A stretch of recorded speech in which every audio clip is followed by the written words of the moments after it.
നല്ല beautiful colour പാലൻസിൽ വന്നിട്ടുള്ള കോട്ടയുടെ സെറ്റ്സ് ആണ് കേട്ടോ. കോട്ട ബോഡി വരുന്നത് വൈറ്റിലും യോക്കിൽ കോൺട്രാസ്റ്റ് ഷെയ്ഡ് കൊടുത്ത് അതിനകത്തേക്ക് കാന്താ വർക്ക് വന്നിട്ടുള്ള ഡീറ്റെയിലിംഗ് ആണ് വന്നിരിക്കുന്നത്. നമുക്ക് നോക്കാം. First shade white and blue ആണ്. ഫ്രണ്ടിലും ബാക്കിലും ബ്ലോക്ക് പ്രിന്റ്സ് വരുന്നുണ്ട് ബോഡിയിൽ. ഫ്രണ്ടിൽ വരുമ്പോഴത്തേക്കും യോക്കിൽ ഇങ്ങനെ ഒരു ബ്ലോക്ക് പ്രിന്റഡ് ബോർഡേഴ്സ് വന്നിട്ട് അതിനകത്തേക്ക് കാന്താ വർക്ക് ആണ് വന്നിരിക്കുന്നത്. നല്ല ഫ്ലോറൽ ഡിസൈൻ ആണ്. കാന്താ പാറ്റേൺ വന്നിട്ടുള്ള ടോപ്പും അതേ പാറ്റേണിൽ തന്നെ വന്നിട്ടുള്ള ദുപ്പട്ടയാണ്.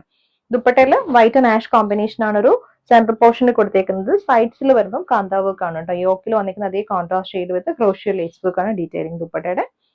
ബോട്ടം വന്നിരിക്കുന്നത് pure cotton block printed bottom. Rate വന്നിരിക്കുന്നത് 1190.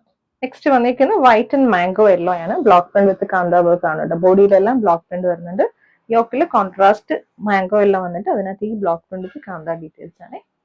ഇത് അതേ പാറ്റേണിൽ തന്നെ വന്നിട്ടുള്ള ദുപ്പട്ട.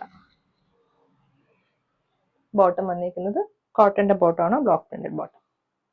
വന്നിരിക്കുന്നത് വൈറ്റ് ആൻഡ് എക്കോ ബ്ലൂ ആണ്. സെയിം കൈൻഡ് ഓഫ് യോക്ക് വർക്കും ദുപ്പട്ടയിൽ വന്നിരിക്കുന്ന വർക്കും സെയിം ആണ്. ഇതുപോലെ വരും. ബോട്ടം വൈറ്റിൽ block printed bottom, pure cotton. White നാഷ് ആണ് നെക്സ്റ്റ് ഷെയ്ഡ് വന്നിരിക്കുന്നത്. ഇത് ദുപ്പട്ട. ബോട്ടം വന്നിരിക്കുന്നത് ബ്ലോക്ക് പ്രിന്റഡ് ബോട്ടം.